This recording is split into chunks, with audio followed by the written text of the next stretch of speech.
centros que los hacen. Acá en Capital hay muchos, generalmente casi todos los hospitales privados lo hacen. Claro. O sea, Nosotros en San Isidro, como tenemos mucho problema en conseguir un centro que nos los haga. ¿En dónde estás? En San Isidro. Estamos por zona norte. Bueno, yo sé que, por ejemplo, los centros privados, Centro de Urología lo hace, Hospital Alemán, Hospital Italiano, Hospital Británico, o sea, sé por los colegas que Capital, trabajan ahí, que básicamente. lo están haciendo. En provincia me mataste, yo no trabajo tanto en provincia. No, pero saber que en Capital están Hay disponibles. muchos ecografistas que a veces están interiorizados en esto, y si bien ellos no le tienen mucho temor al tema de la inyección de las drogas vasoactivas, pero a veces trabajan en conjunción con el urólogo inyecta al paciente y por ahí el ecografista hace el estudio. Después, yo por ejemplo lo hago en mi consultorio, en mi consultorio lo hago sistemáticamente. Y hay muchos de los que trabajamos generalmente los que trabajamos con disfunciones sexuales, con la parte de andrología, lo hacemos, ¿no? En relación a lo que mencionaba de lesiones a nivel neurofisiológicas, ¿qué patologías? Fuerte, sí te escucho. No, ¿y qué patologías eran hacia el grupo 1 y hacia el grupo 2? ¿Qué tipo de patologías se menciona más o que están asociadas? Diabéticos. El grupo 1. No. Acá puedes tener esto, por ejemplo, estos registros son todo de un estudio que yo hice hace 2 años en pacientes diabéticos que justamente fracasaban al tratamiento con inhibidores de la fosfodiesterasa 5. Entonces, uno de los estudios que hacíamos, nosotros teníamos electromiógrafo de músculo liso en el servicio de rehabilitación en el hospital militar, y justamente uno de los estudios que hacíamos era la electromiografía en pacientes diabéticos. Estos eran en pacientes diabéticos con disfunción eréctil moderada, severa, pero que tenían, uno ya con esto, lo que nos daban estos estudios, que si uno de alguna manera replanteaba el tratamiento farmacológico, tenían mejor respuesta. En cambio estos no iban a tener ninguna respuesta. Generalmente esta población iban sistemáticamente a implante protésico, si las condiciones, especialmente económicas del paciente, lo daban, ¿no? Y aparte todas las comorbilidades que tenían, ¿no? Pero generalmente esto es en pacientes diabéticos avanzados, diabéticos inveterados, ¿no? Y diabéticos tipo 2. Una consulta, el estudio venoso, la cavernografía, ¿por dónde hace la inyección? ¿Cara lateral? Igual que la droga vasoactiva, acá en la lateral del pene. Nada más que la hacemos, nada más que tiene una técnica distinta. Esto no se los comenté, habitualmente lo hacemos con una jeringa o una aguja 48, de la misma manera que haríamos el bloqueo troncular del pene para operar una fimosis, nada más que directamente lo hacemos inyectando el cuerpo cavernoso. Previamente se le hace un abón de silocaína en la piel y en el dartos para anestesiar un poco la zona, y después se hace la inyección, y lo hacemos con una aguja 48 o se puede hacer con un Avocat, por ejemplo, con un Avocat grueso, no hay ningún problema, pero siempre previo a la inyección de una droga vasoactiva, porque hay que provocar una vasodilatación previa, para que haya una buena evidencia, digamos. Eso dice el protocolo del estudio. Bueno, así no nos demoramos tanto. Hicimos el estudio del paciente, lo fuimos evaluando un poco con todos estos estudios. La mayoría de estos estudios los podemos hacer nosotros. Muchas veces hay que tratar de buscar la logística, ¿no? Con los servicios de rayos o con el quirófano o con el servicio de ecografía para poder hacerlo, pero la realidad es que quien esté interesado son estudios que uno los puede ir haciendo sistemáticamente, y son muy útiles muchas veces porque en función de esto, en esos pacientes refractarios a la medicación oral, a nosotros nos van a permitir reformular los esquemas terapéuticos. ¿Qué hago con ese paciente que me dice, tomé sildenafil 4 o 5 veces y no me sirvió de nada? O ya hice tratamiento con tadalafilo y no me sirvió de nada, o no noté grandes mejorías. Bueno, podemos replantear la medicación oral. Muchas veces el 50% de los pacientes, yo soy discípulo, seguramente ustedes habrán escuchado, yo soy discípulo del doctor Rivero, que fue muchos años mi jefe de servicio, y él siempre insiste que el 50% de los pacientes, cuando uno los busca rescatar, los rescata, y lo que estaba pasando es que había, justo lo que yo les dije antes, había un mal seguimiento, un mal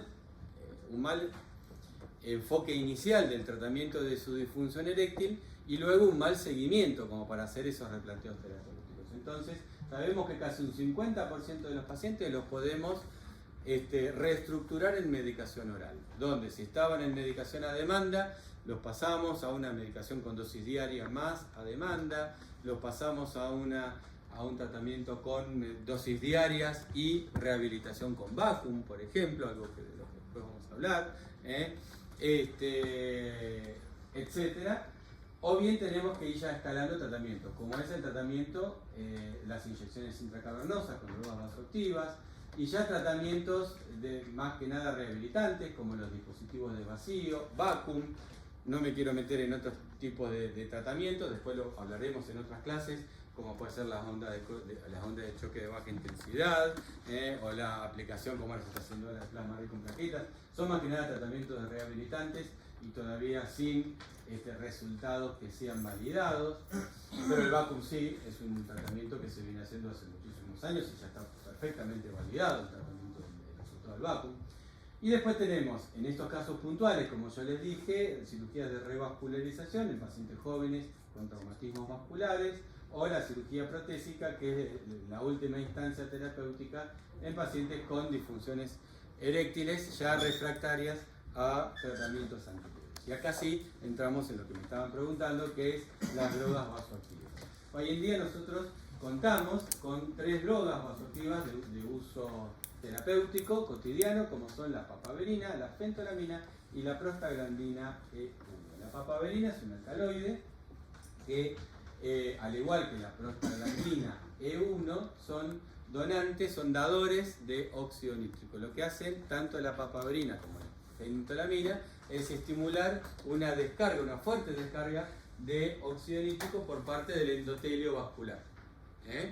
De manera que lo que producen es una gran vasodilatación, independientemente de que haya o no haya un estímulo erótico. Algo muy parecido pasó, la primera droga que se conoce, la papaverina, algo muy parecido a lo que pasó con el sildenafil, fue la utilización de la papaverina para disfunciones sexuales, que fue un descubrimiento bien por serendipity, ¿no? Una droga que estaba siendo utilizada por un cirujano vascular francés que se llama, vive todavía, muy grande pero vive, Ronald Virac, cirujano vascular, para las anastomosis femoropoplíteas. Inyectaba la arteria hipogástrica, la inyectaba con papaverina para producir una vasodilatación y que se les facilite después la anastomosis. Lo que veía que estos pacientes es que empezaban a tener erecciones inmediatamente después del estímulo de la papaverina en el territorio hipogástrico.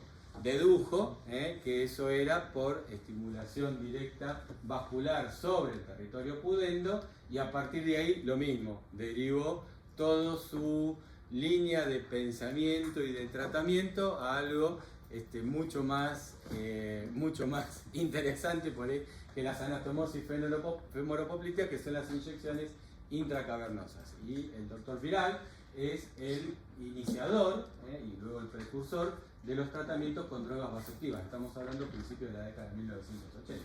Luego surge el alprostadil, la prostaglandina E1, y por último la fentolamina, que es un antagonista adrenérgico a nivel central y periférico.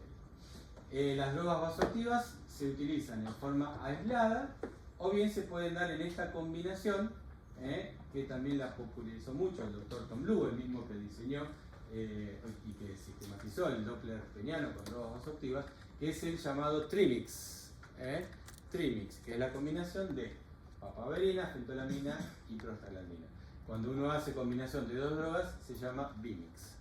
Y de esto también existen un montón de recetas de cocina, donde, bueno, no lo traje anotado, pero la receta estándar son 75 miligramos de papaverina, 7,5 miligramos de fentolamina y 20 milicentigramos de alprostadil o prostaglandina E1 para un frasquito que tiene que tener 4,5 mililitros de solvente para inyección intracavernosa. De manera que si nosotros hacemos la receta magistral del Trimix, tiene que tener estos componentes. en esta dosis, que es la dosis estándar. A partir de ahí uno puede jugar también con dosis. Le puedo poner más fentolamina, le puedo poner más prostaglandina, le saco papaverina, etcétera, de acuerdo a la respuesta del cáncer.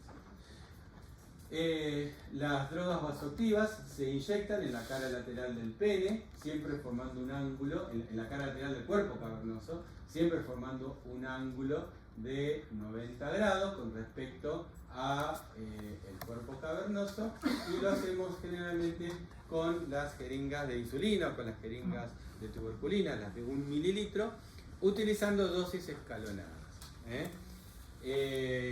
La dosis máxima para la inyección de una droga, especialmente Cystrimix, es de 1 mililitro completo, de ese esquema. Habitualmente arrancamos con dosis de 0,1 mililitro, que eso significa la primera escala en la jeringuita. ¿Se orientan en lo que yo les estoy diciendo? Y luego podemos ir escalando en dosis en función de la respuesta del paciente.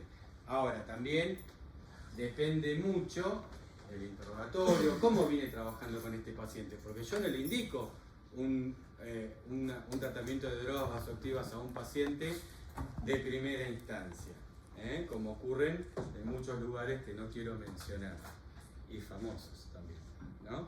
Porque es una cosa totalmente aleatoria y hasta peligrosa. Yo primero sé con qué paciente estoy trabajando, y si es un paciente, por ejemplo, diabético severo, que me dice que no manifiesta absolutamente nada de erecciones, que ya ha tenido fracasos al tratamiento oral, donde yo traté de probar con distintos esquemas, a demanda, diario más a demanda, etc., y no tiene buena respuesta, posiblemente no arranque con 0,1 mililitros, probablemente con este paciente arranque con 0,5 mililitros, porque yo ya sé por experiencia que es poco probable que este paciente me haga un priapismo.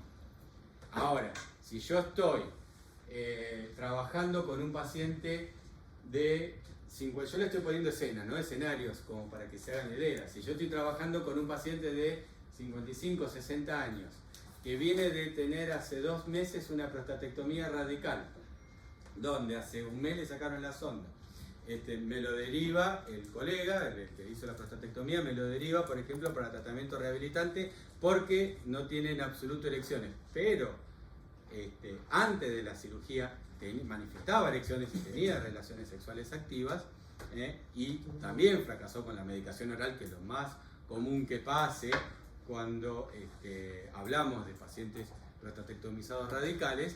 Sí, le voy a iniciar un tratamiento a dosis baja de drogas vasoactivas, probablemente arranque con 0,1 o con 0,05, o sea, perdón, sí, está bien, arranco con 0,05 mililitros, o sea, con muy poca dosis, porque seguramente estoy trabajando con un paciente que tiene un tejido cavernoso sano, y que va a tener una buena respuesta. Entonces, también por eso es muy importante el feeling, el conocimiento del paciente al momento que empezamos a testear.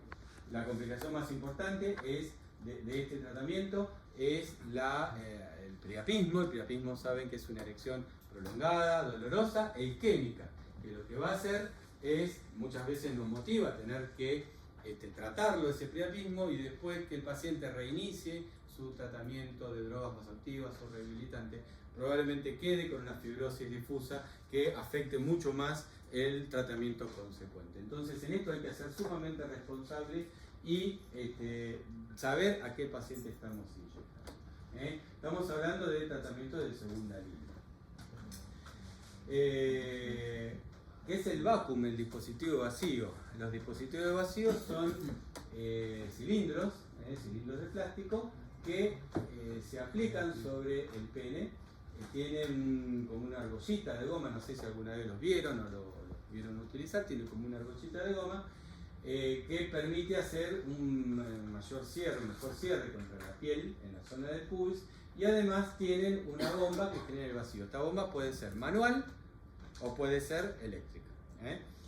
Lo que hace el dispositivo vacío, el vacuum, es llevar sangre, generalmente sangre venosa, desde el plexo preprostático, del plexo Santorini, hacia los cuerpos cavernosos, y lo que produce es una tumescencia. ¿No? El vacuum no produce rigidez, lo que produce es una tumescencia que a muchos pacientes les podría servir como rigidez o tumescencia que permita la penetración, pero no es una rigidez, por definición no es una rigidez. Entonces ya no es considerado un tratamiento definitivo para la disfunción eréctil, sino que es muy útil como tratamiento rehabilitante. Yo utilizo mucho el vacuum, lo utilizo mucho los dispositivos de vacíos, normalmente en pacientes que estoy haciendo rehabilitaciones por post-prostatectomías radicales, en pacientes que lo estoy tratando por una disfunción eréctil con medicación oral, por ejemplo, y me dicen, sí, tengo buena respuesta, pero todavía me falta ese poquito, ¿no?, para mantener una erección suficientemente prolongada. Entonces muchas veces le indico el vacuum como complementario de un tratamiento inicial que le estoy dando con medicación oral, con drogas vasoactivas, o bien para tratamiento rehabilitante en prostatectomizados radicales. Yo después les tengo que dar a ustedes la clase de rehabilitación post-prostatectomía radical. Vamos a profundizar un poquito más en esto de cuál es el esquema que yo recomiendo y aparte el que se está utilizando más a nivel mundial, ¿no? Bueno, después tenemos las cirugías que se utilizan de revascularización peniana, que es la anastomosis de la arteria epigástrica inferior a la arteria dorsal del pene con ligadura distal de la arteria dorsal para aumentar la presión de flujo vascular hacia las arterias cavernosas. Esto normalmente se da a pacientes que tienen un territorio vascular sano, se tiene que dar, ¿no?, con obstrucción de la pudenda por un cuadro traumático. Andan muy mal en los pacientes con disfunción arteriogénica y enfermedad panvascular. Y después la cirugía de fuga venosa, que fue impulsada también en la década de 1980 por un urólogo belga que se llama Wespes, donde, bueno, inicialmente se hacía mucho en los pacientes que tenían falla en el mecanismo veno-corporo-oclusivo, lo que se vio que inicialmente tenían buenas respuestas, pero después dejaron de tener buenas respuestas. Hoy en día la reservamos, la cirugía de fuga venosa, solamente a aquellos pacientes que fracasaron al tratamiento, aún al tratamiento con drogas vasoactivas, o que tienen una cierta mejoría, pero siguen manifestando una leve pérdida. ¿Por qué? Porque lo que hay que hacer ahí es denudar completamente el tronco peniano, hay que exponer la albuginia, los cuerpos cavernosos, y hay que hacer una ligadura muy selectiva de todas las vénulas que son receptoras de las vénulas postsinusoidales, además de la vena dorsal, tratando de llegar lo más posible hasta la crura de los cuerpos cavernosos para poder hacer una cirugía definitiva. Es una cirugía muy delicada, bastante compleja, que lleva su tiempo, cuando uno la quiere hacer bien, para que el paciente tenga un beneficio duradero, porque muchas veces los fracasos están dados porque la ligadura, esto lo he visto muchas veces, se hacen a nivel distal, pero no se terminan de hacer las ligaduras cercanas a la crura, entonces estos pacientes siguen fugando. Y muchas veces ese es el motivo de la fuga. Bueno, y por último tenemos ya la terapia final, ya van a tener toda una clase respecto de esto, que es el implante de prótesis penianas, de las cuales tenemos hoy en día dos tipos, las maleables y las hidráulicas, y de las cuales, de las hidráulicas, hasta hace muy poquito tiempo teníamos tanto las de 2 como de 3 componentes. Ahora las Ambicor, que eran las de 2 componentes, se dejaron de comercializar, solamente tenemos las de 3 componentes. Creo que en poco tiempo van a volver, otra casa va a traer una de 2 componentes, que para mí son maravillosas dentro de las hidráulicas porque combinan la sencillez del implante de una prótesis maleable con la eficiencia, ¿no?, de una prótesis hidráulica, sin tener que entrar en la aplicación de los dispositivos, de las bombas precubianas, prevesicales, perdón, la apertura de la crura para poder meter todo el sistema hidráulico. Me parece que son fantásticas, pero bueno, ahora tenemos ese inconveniente. Bueno, ¿alguna duda hasta acá respecto de lo que hablamos?